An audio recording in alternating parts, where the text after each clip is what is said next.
नमस्कार दर्शकवृन्द, यहाँहरूलाई हार्दिक स्वागत गर्न चाहन्छु। म नवराज थानुक।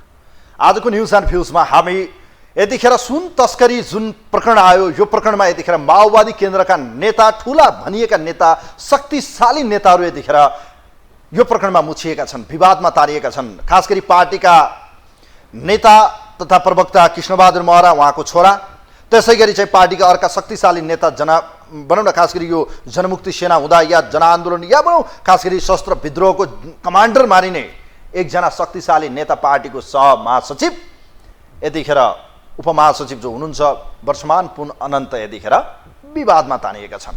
खास गरी दावा छिरिङ जो चाहिँ बेल्जियमको नागरिक, पछिल्लो समय ती व्यक्ति नेपालको बेल्जियमको दोहोरो पासपोर्ट र नागरिकताको सवालमा प्रश्न उठेको छ। ती व्यक्तिलाई भियना होटल अर्थात् ठमेलबाट पक्राउ गरिन्छ र त्यसपछि एउटा पिक्चर सार्वजनिक हुन्छ, जुन पिक्चरले यतिखेर राजनीतिक वृत्तमा हलचल मचाएको छ, नेपाली मिडिया जगतमा हलचल मचाएको छ। र यतिखेर यो प्रकरणले कहीँ कतै यो सुई माओवादी केन्द्रकै नेतातर्फ ठडिएको छ। के माओवादी केन्द्रका अध्यक्ष तथा सम्माननीय प्रधानमन्त्री पुष्पकमल दाहालले आफ्नै नेतालाई समातेर अनुसन्धान गर्न सक्लान्?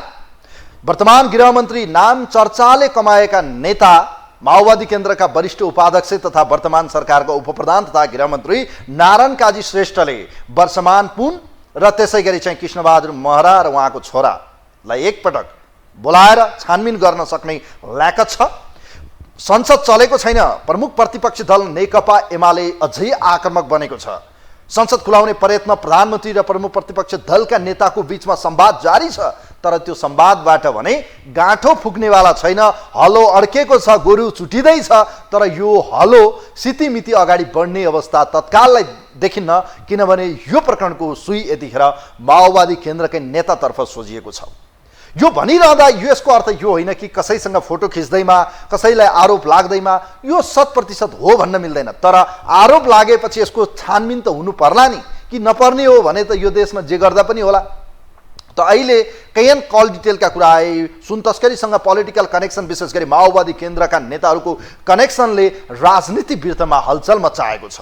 यो परिस्थितिमा वर्तमान प्रधानमन्त्री र गृहमन्त्रीलाई आफैमा चुनौती छ कि आफ्नै नेतामाथि सोझिएको यो सुईलाई उहाँहरूले अनुसन्धान र पक्राउ गर्न सक्ने ल्याकत छ, त्यो भने हेर्न बाँकी छ। तर यो विषयले, जुन प्रकरणले यतिखेर चाहिँ नेपाली समाज र नेपाली अहिले मिडिया जगत या पोलिटिकल रूपमा चाहिँ जुन एजेन्डा स्थापित भएको छ, सुशासनमा सरकार अगाडि बढेको छ, तर विभिन्न तहका नेताहरू या विभिन्न पार्टीका नेताहरू एकपछि अर्को गरेर विभिन्न प्रकरण या काण्डमा मुछिरहँदा यी अनुसन्धानहरू कहीँ कतै रोकिने हो कि, प्रहरी डगमगाउने हो कि, सरकारले खुट्टा कमाउने हो कि, प्रचण्डले यो विषयलाई अगाडि बढाउनु हुने हो कि होइन, गृहमन्त्रीलाई कहीँ कतै हटाइदिने पो हो कि, यावत विषयहरू छन्।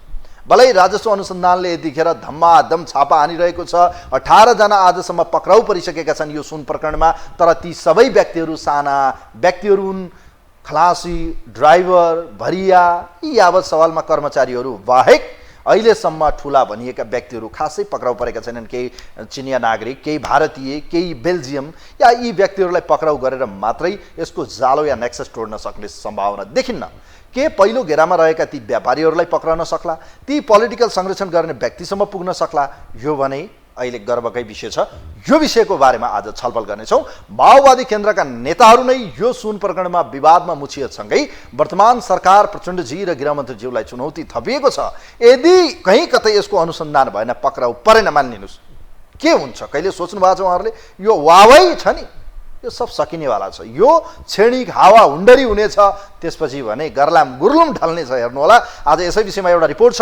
खास गरी यो पोलिटिकल रूपमा चाहिँ उठेको यो सुन काण्डमा पोलिटिकल कनेक्सनले चाहिँ राजनीतिक रूपमा चाहिँ तरङ्ग पैदा गरेको छ। यसै विषयमा सहकर्मीले तयार पारेको एउटा रिपोर्ट छ, यो रिपोर्ट हेरौँ। आफ्नो अडानबाट प्रमुख प्रतिपक्षी दल नेकपा एमाले पछि नहटेपछि सोमबार दिउँसोको लागि तय भएको प्रतिनिधि सभा बैठक स्थगित भयो। बैठक स्थगित हुनुको मुख्य कारण हो सुन प्रकरणको छिनोफानो। विमानस्थलबाट बाहिरिएको ठूलो परिमाणको सुन प्रकरणमा गृहमन्त्री नारायण काजी श्रेष्ठ र माओवादी केन्द्रका अरू केही नेताहरूको कनेक्सन रहेको एमालेको आशंका छ। यसबारे एमाले अध्यक्ष केपी शर्मा ओलीले पटक पटक प्रधानमन्त्री पुष्पकमल दाहाल प्रचण्डसँग बालुवाटार पुगेर भेट गरेका छन्। यो प्रकरणमा नयाँ कुरा बाहिरिरहेको र सबै यथार्थ नागरिकले प्रधानमन्त्रीले थाहा पाउनुपर्ने भएकोले तस्करहरू नसमातेसम्म आफूहरूले सदन चल्न नदिने प्रधानमन्त्री प्रचण्डलाई एमालेको चेतावनी छ। यो यही अपराध भयो, त्यसो भए हामी हात मातेर बसौँ त ल बाध्य, अब केही नगरौँ होइन त, प्रचण्डजी की जय भनेर बसौँ हामी हो, अनि गठबन्धन की जय भनौँ, अथवा पब्लिकली उठेको कुरा, तथ्यहरूले लिएर आएको कुरा, एउटा कुरो ठिक साँचो हो कि को थियो त्यसमा, त्यो कुरा पत्ता लगाउनुपर्छ भन्ने हाम्रो माग हो। के सरकार त्यो चाहँदैन? सरकारले त्यो कुरा लुकाउन खोजे हो। 1 क्विन्टल सुन प्रकरणमा समातिएका आरोपित र माओवादी केन्द्रका केही नेताबीचको सार्वजनिक भएको तस्बिरले प्रधानमन्त्री प्रचण्डमाथि प्रहार गर्ने अस्त्र विपक्षीले बनाइरहेका छन्। यसले अनुसन्धान प्रक्रिया नै कतै बिथोलिने सम्भावना पनि छ। अझ भनौँ सुन प्रकरणले चरम राजनीतिक सङ्कट पैदा हुने छनक देखिएको छ। नक्कली भुटानी शरणार्थी प्रकरण, ललिता निवास जग्गा प्रकरण होस् या सुन प्रकरणको फाइल खुलिँदा प्रतिपक्षी दल नेकपा एमालेका नेताहरूले असन्तुष्टि पोखिरहँदा संसदको चौथो ठूलो दल राष्ट्रिय स्वतन्त्र पार्टी रासोपा भने मध्यमार्गी बाटोमा छ। उसले भ्रष्टाचारका फाइल खोलेकोमा सरकारलाई धन्यवाद भनिरहेको छ भने जरैसम्म अनुसन्धान पुर्याउन पनि दबाब दिइरहेको छ। काठमाडौँमा भएको कार्यक्रममा रासोपा सभापति रवि लामिछानेले रासोपाको दबावमा परेर सरकार भ्रष्टाचारका पुराना फाइल खोल्न बाध्य भएको प्रतिक्रिया दिएका छन्। आफ्नो पार्टीले भ्रष्टाचार विरुद्ध बुलन्द आवाज उठाएपछि सरकार पनि बाध्य भएर भ्रष्टाचारको पुराना फाइल खोल्न अघि सर्नु परेको उनको जिकिर छ। मैले सरकारको काम कारबाहीलाई पनि भनेको छु कि जसै भ्रष्टाचारको विरुद्ध बुलन्द आवाज उठाउँदै राष्ट्रिय स्वतन्त्र पार्टी घन्टी बजाउँदै अगाडि आयो, सम्भवतः त्यो आगमनले काहीँ न काहीँ सरकारलाई पुराना भ्रष्टाचारका फाइलहरू खोल्नमा प्रेरणा दिएकै हुनुपर्छ र लागेको हुनुपर्छ कि अहिले फाइल खोलिएन भने 84 सम्म त के हो भन्ने लागेकै हुनुपर्छ। त्यसकारणले यो सङ्केत देखेकै छ। नेकपा एमाले तस्करीको झण्डै 100 किलो सुन प्रकरणको छानबिन गर्न उच्च स्तरीय समिति बनाउनु पर्ने भनेको छ। उसो त माओवादी केन्द्रका नेताहरू पनि न्यायिक समिति बनाएर छानबिन गर्नुपर्ने पक्षमा देखिन्छन्।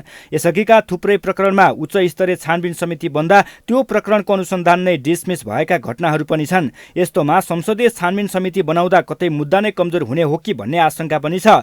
माओवादी केन्द्रका उपमहासचिव वर्षमान पुनले भ्रष्टाचार, तस्करी र अनियमिततामा संलग्न कसैलाई उन्मुक्ति हुन नहुने बताउँछन्। उसो त उनको पनि यो प्रकरणमा पक्राउ परेका चिनिया मूलका बेल्जियम नागरिक दावा छिरिङसँग कनेक्सन रहेको चर्चा भइरहेको छ।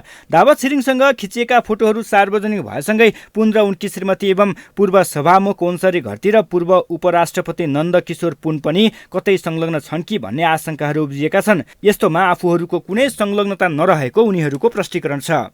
जहाँसम्म मलाई मुछियो भन्ने छ, म पनि आश्चर्यमा परेको छु। मेरो कहीँ संलग्नता छैन, कसैले संलग्नता छ भनेर लेखा पनि छैन।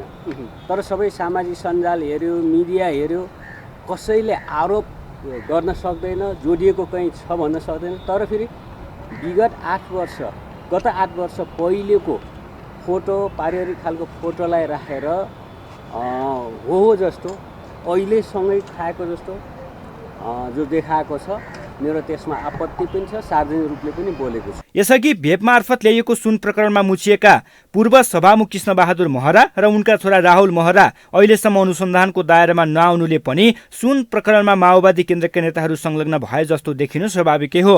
आफ्नै पार्टीका नेताहरूलाई उन्मुक्ति दिन खोजिएको आरोप लागेका प्रधानमन्त्री प्रचण्ड भने सुन तस्करीको जरोसम्म नै पुगेर अनुसन्धान गर्ने प्रतिबद्धता जनाउँछन्। प्रतिपक्षी दलहरूले लगाएका आरोप जस्तै प्रधानमन्त्री प्रचण्डले आफ्नालाई जोगाएर अरूलाई मात्रै कानुनी दायरामा ल्याउँछन् या यो प्रकरणमा कुनै पक्षपात गरिँदैन, त्यो हेर्न बाँकी नै छ। यो हो टेलिभिजनका लागि टेकमान साक्यको रिपोर्ट।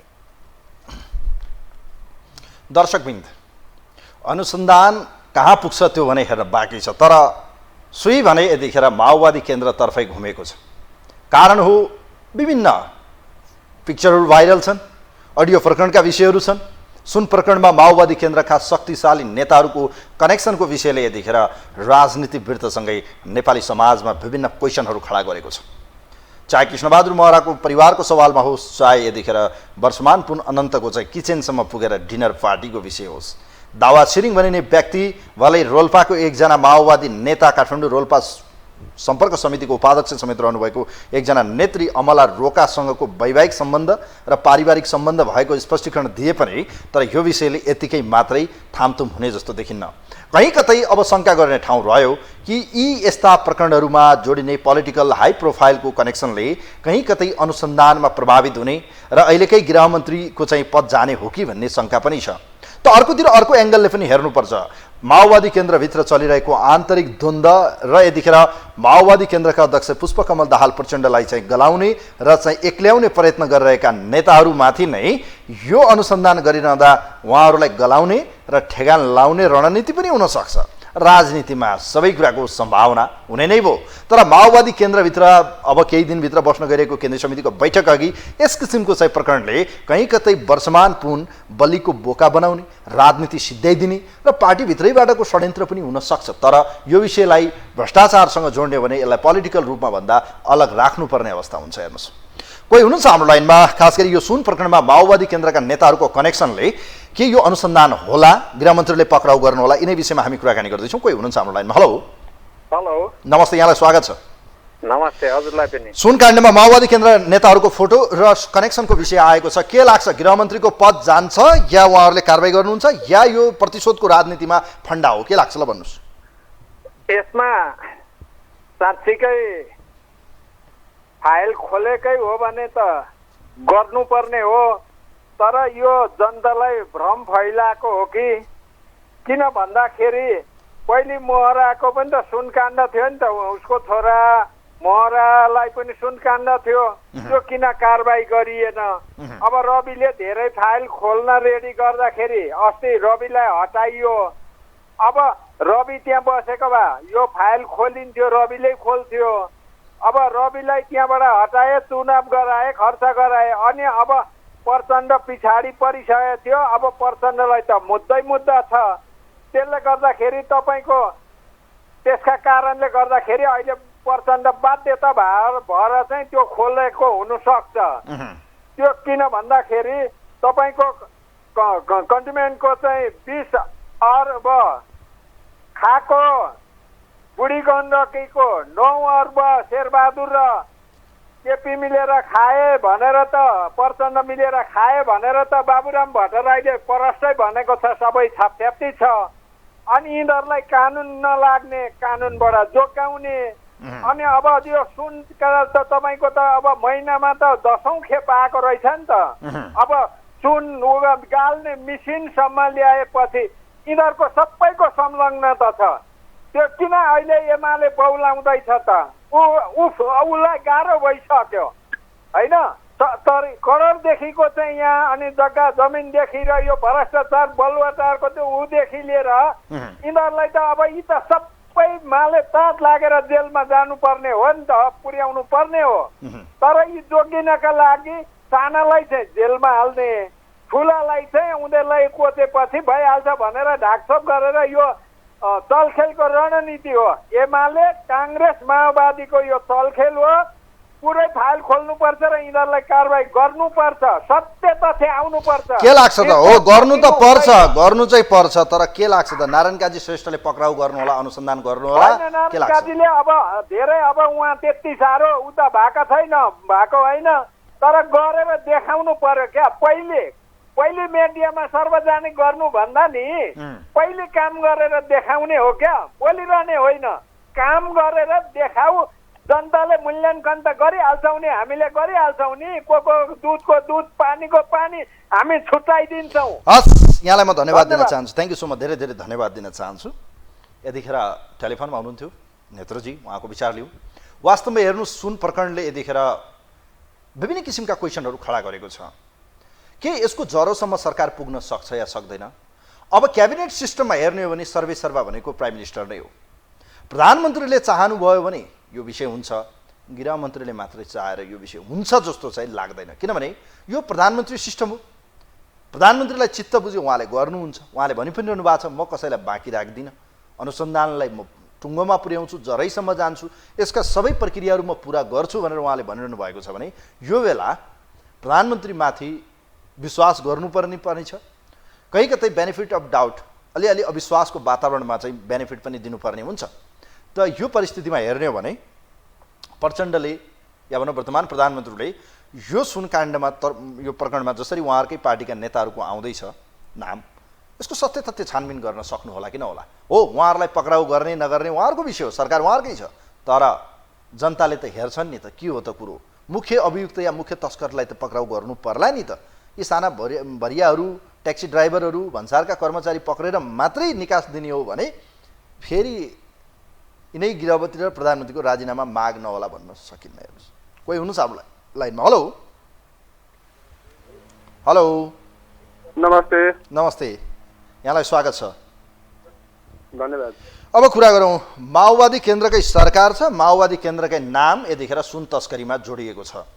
के लाग्छ तपाईँलाई, प्रधानमन्त्री र गृहमन्त्रीलाई पक्राउ गर्ने कि यो हिलो छ्यापेर चाहिँ चुप्लाएर बस्ने, राजीनामा दिएर बस्ने? अब के गर्ने त? अब माओवादीकै सरकार छ, माओवादीकै भनेर तपाईँहरूको भोइस आयो र योभन्दा अगाडि तपाईँले यो आनन्दजीको कुराहरू पनि गर्नुभएको थियो।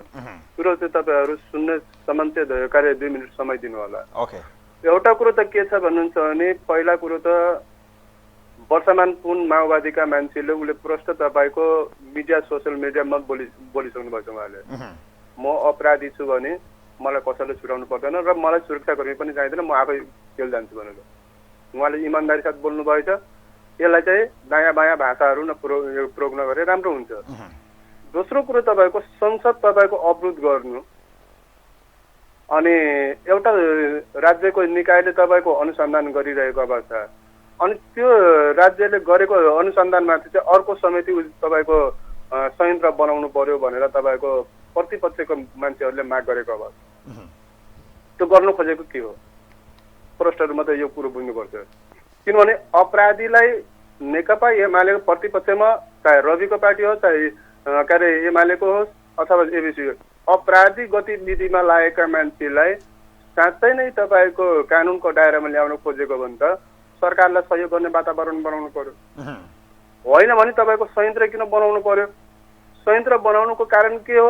मेरा मान्छेहरू त्यहाँ परेको छ है, त्यसलाई चाहिँ नयाँ बायाँ नगरिदेऊ भन्ने उद्देश्य हो। दोस्रो कुरो।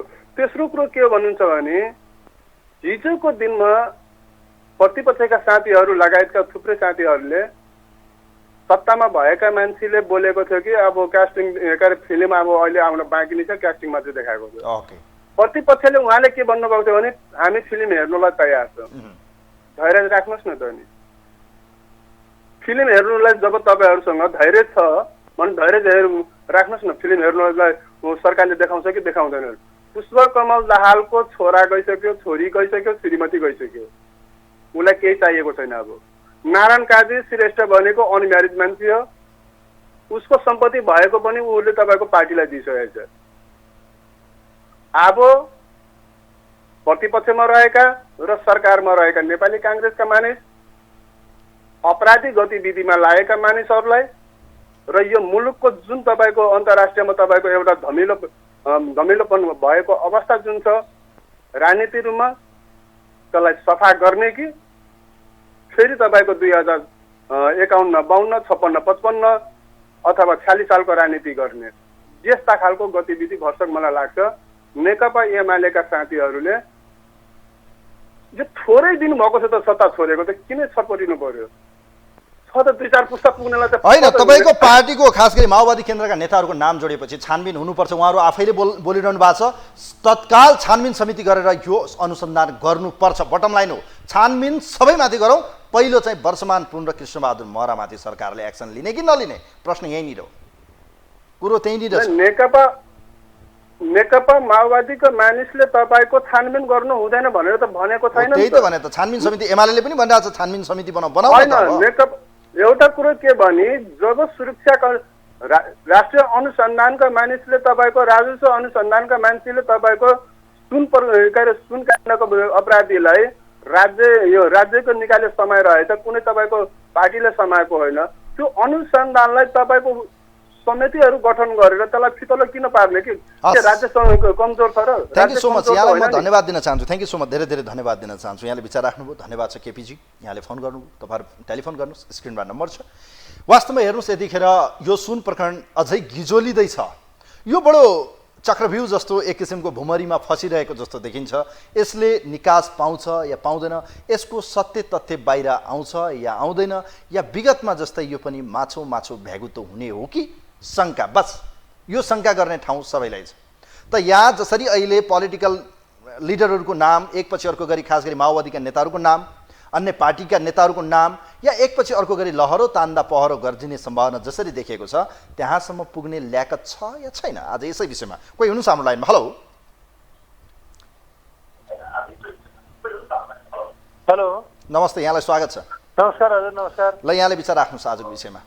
हजुर हजुर धन्यवाद हजुर। यो सुनको विषय, यो 100 किलो सुनको विषयमा होइन हजुर। तपाईँ टेलिभिजन हेर्दै हुनुहुन्छ भने हल्का आवाज कम गर्नुहोस् या म्युट गर्नुहोस् प्लिज पहिले, किनभने तपाईँसँग फेरि संवाद दोहोरो हुँदैन। तपाईँ टेलिभिजन सुन्दै हुनुहुन्छ हो।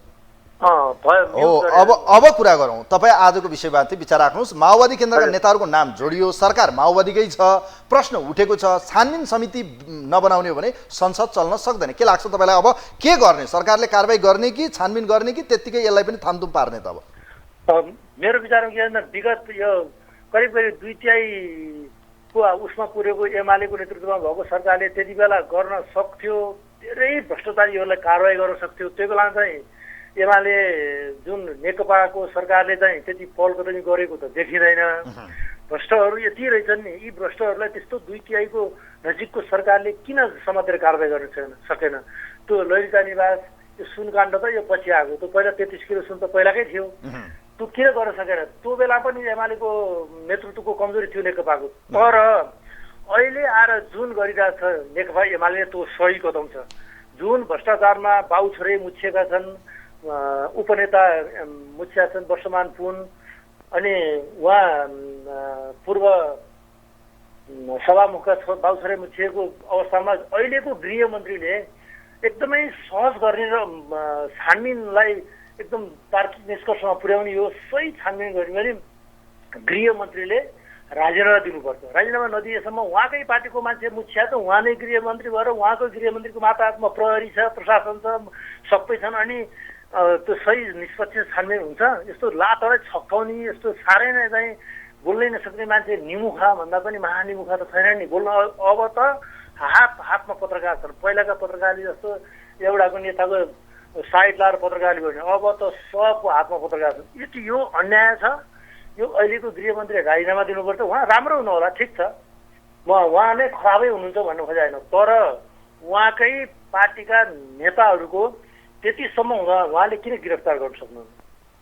विपक्षलाई अहिलेसम्म उहाँको पार्टीलाई कुन मान्छेले समात्नु हो उहाँले? त्यो अहिलेसम्म इतिहासले अहिलेसम्मको कालखण्डमा श्रृङ्खला हेर्दै जाउँ न। अहिले भ्रष्टाचारको जुन अभियोग लागेपछि उहाँले आफ्नो पार्टीका मान्छे कुन चाहिँ एकजना मान्छेलाई समात्नु भएन। विपक्षको मान्छेलाई मात्रै समात्नु भयो।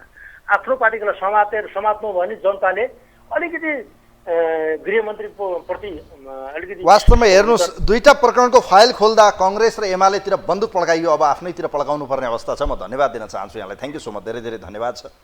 प्रचण्डजीलाई सकस छ। हेर्नुहोस्, नक्कली भुटानी शरणार्थी प्रकरण खोलियो, कङ्ग्रेस र एमाले दुवैतिर चाहिँ पड्काउन पाइयो, अर्थात् दुवैतिर गेम खेल्न पाइयो या संलग्नता देखियो। त्यहाँ चाहिँ बाहिर चर्चा भयो, ओहो हो हो यी दुईटा पार्टी त भ्रष्ट। जब ललिता निवासको प्रकरणको सुरु भयो, यो प्रकरणमा पनि जोडिए पूर्व प्रधानमन्त्रीहरूको नाम या अन्य अन्यको नामहरू जोडियो, यो कङ्ग्रेस एमालेकै। कोही हुनुहुन्छ हाम्रो लाइनमा? हेलो सर, नमस्ते, म गोविन्द नेवाला। ल गोविन्द सर, यहाँलाई स्वागत छ। अब कुरा गरौँ यो माओवादी कनेक्सन जसरी देखिएको छ, दावा छिरिङदेखि सुन कनेक्सनमा के भन्न चाहनुहुन्छ प्लिज? हजुर, ल भन्नुहोस्। मलाई लाग्छ मभन्दा अगाडि बोल्नुभयो, उहाँले ठिकै बोल्नुभयो, र म उहाँभन्दा अगाडि बोल्ने व्यक्तिलाई मैले प्रश्न सोध्न चाहेँ, रेसिपी होइन। तपाईँ माओवादीको एउटा कार्यकर्ता हुनुहुन्छ। यदि मैले कुनै बेला बोलेको थिएँ, प्रचण्ड, गृहमन्त्री नारायण श्रेष्ठ, अर्थमन्त्री र आइजिपीले तुरन्त राजीनामा दिनुपर्छ, होइन? किन? हामीले बुझेका छौँ, हामी पनि केही अहिलेको युवा नेतृत्व गर्दै हिँडेको व्यक्तिहरू हामी। उहाँहरूले आफू लाइटमा आउनुको लागि विपक्षीले मात्रै किन उहाँले गरिरहनु भएको छ? उहाँको क्षमता छैन। नानकाजी श्रेष्ठको सम्पत्ति छानबिन गरौँ, ल हिम्मत छ? हामी छानबिन गर्ने तयारी छौँ। उहाँलाई सम्पत्ति चाहिएन भन्ने कुरा अहिले गर्नुभयो नि। उहाँको कोही छैनन् त्यस्तो आलिसन मल्किन चाहियो उहाँलाई। कहाँबाट आयो त्यो सम्पत्ति? तपाईँले देख्नु भएको छ भनेपछि त्यस्ता कुराहरू सही नेपाली जनताको काम गर्ने हो भने तपाईँले राजीनामा दिएर आउनुहोस् न, समय त यो अहिले नेकपा एमाले तर सबैभन्दा ठुलो कुरो के छ भने अब छानबिन समिति बनाएर चाहिँ जाने सम्भावना प्रबल देखिन्छ। छानबिन समितिले प्रतिवेदन त देला, तर त्यो प्रतिवेदन कहिले सार्वजनिक हुँदैन। यो पनि विगतमा जस्तै टालटुल पार्ने, तालो लाउने, सिद्ध्याइदिने सक्यो। यसमा सबै राजनीतिक दलहरू चोखिने सम्भावना देखिन्छ।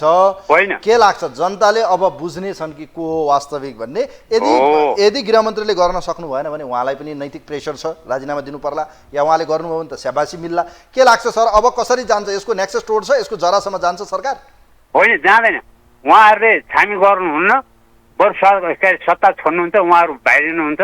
उहाँले आफ्नो पार्टीमा भएका गतिविधि उहाँहरूले ल्याउनुहुन्न, किनभने नैतिकता आधार छ, के अरे नैतिकता छैन उहाँहरूसँग। किनभने हिजो पनि होइन जनतामाथि दमन गरेर आउनुभएको, जनताको सम्पत्ति लुटेरै आउनुभएको होइन। अहिले पनि सत्तामा बसेर सकेसम्म निर्मुखा जनतालाई दमन गरौँ, विपक्षीलाई दमन गरौँ र हामीले गरेको अत्याचारहरू हामीले लुकाउनुपर्छ। र बाहिर आयो भने हामी आफै पतन हुन्छौँ भन्ने उद्देश्य साथ विपक्षीमाथि उहाँले गरिनु भएको छ। हिजो केपी ओलीको नाम लिएर त्यो पशुपति उसमा गर्न ती कता गए ती व्यक्तिहरू? दीपशिखा भन्ने व्यक्ति यहीँ हुन्, उसलाई पनि म च्यालेन्ज दिन चाहन्छु। ऊ कुनै समय होइन उसको पनि मेरो पर्या छ। यो काम गर भन्दाखेरि यो राजनीतिक विषय भन्ने कुरा व्यक्ति केटी ओलीमाथि उसले बारम्बार उसले हस्तक्षेप गरिरहेको छ नि, ती व्यक्तिले पनि चुनौती हो। अहिले तिम्रो सरकार छ, तिमीहरूले यो काम गरेन भने भोलि जनताले तिमीहरूमाथि कारवाही आफै गर्नेछन्, तिमीहरू अपराधी नै हो भन्ने पुष्टि गर्नैपर्छ। त्यसले गर्दाखेरि सही काम गर्ने। धेरै धेरै धन्यवाद छ यहाँलाई। Thank you so much Govindji, धेरै धेरै धन्यवाद छ। अन्तिम कल दिनेछु म अब। वास्तवमै हेर्नुहोस्, यो सुन प्रकरण यो सामान्य विषय होइन। यो एकजना दुईजनाको बल र यो त्यो क्षमताको विषय पनि होइन। यसमा ठुलो कनेक्सन हुन्छ। पहिलो कनेक्सन क्यारिङ गर्नेहरू हुन्छ, यो बरियाहरू भनिन्छ जसलाई। दोस्रो हुन्छ जहाँ चाहिँ पोलिटिकल रूपमा चाहिँ राज्य तहको कर्मचारी संयन्त्र र उपल्लो ओहदाको संलग्नता हुन्छ। तेस्रो लेयर जहाँ विदेशी डलरदेखि लिएर सबै यो कारोबार गर्नेहरू हुन्छन्। नेपालको मात्रै नेक्सस छ, यसमा कनेक्सन छ भन्ने छैन। अब यसले सरकार टिक्छ या जान्छ हेर्न बाँकी छ। तर यो बिचमा अर्को एउटा फन्ड आउला, जनताको ध्यान डाइभर्ट गरिदिने, यो मुद्दालाई चाहिँ किनारा लगाइदिने, यो विभिन्न भइरहेको छ। जनताको मुद्दालाई ओझेलमा पार्ने स्टन्टबाजीहरू पनि चलिरहेको छ। कोही हुनुहुन्छ आजका निम्ति अन्तिम कलर? हेलो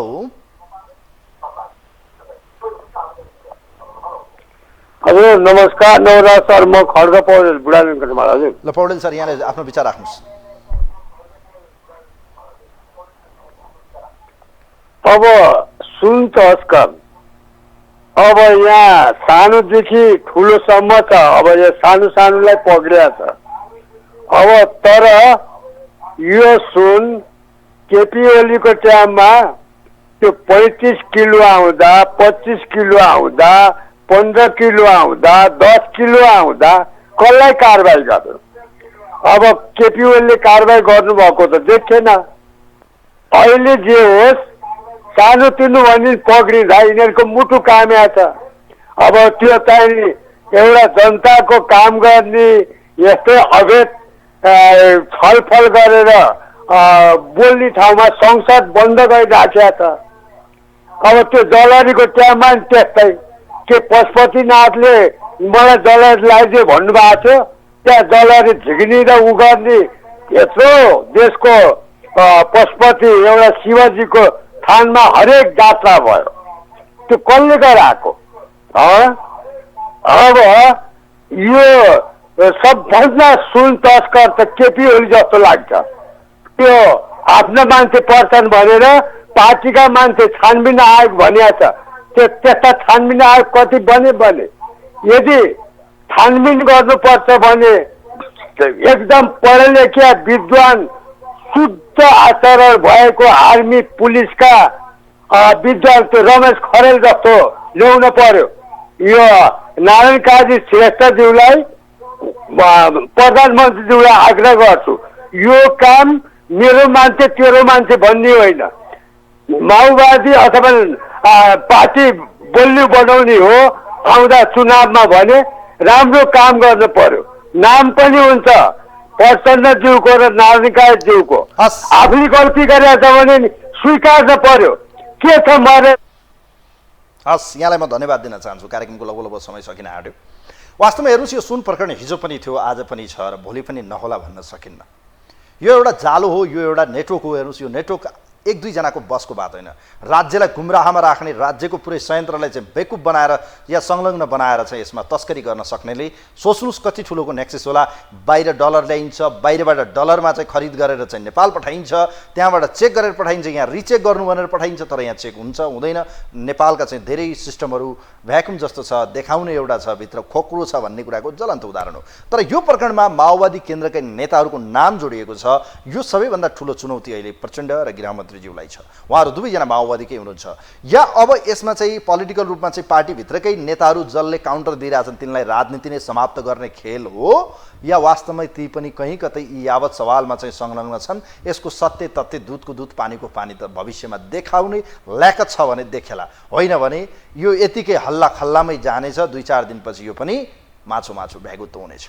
हस्, कार्यक्रममा यही बिटमा छु। कार्यक्रमको व्यवस्थित श्रृङ्खला हेरिदिनु भयो धन्यवाद दिँदै यो अङ्कबाट म पनि बिदा हुन्छु। नमस्कार।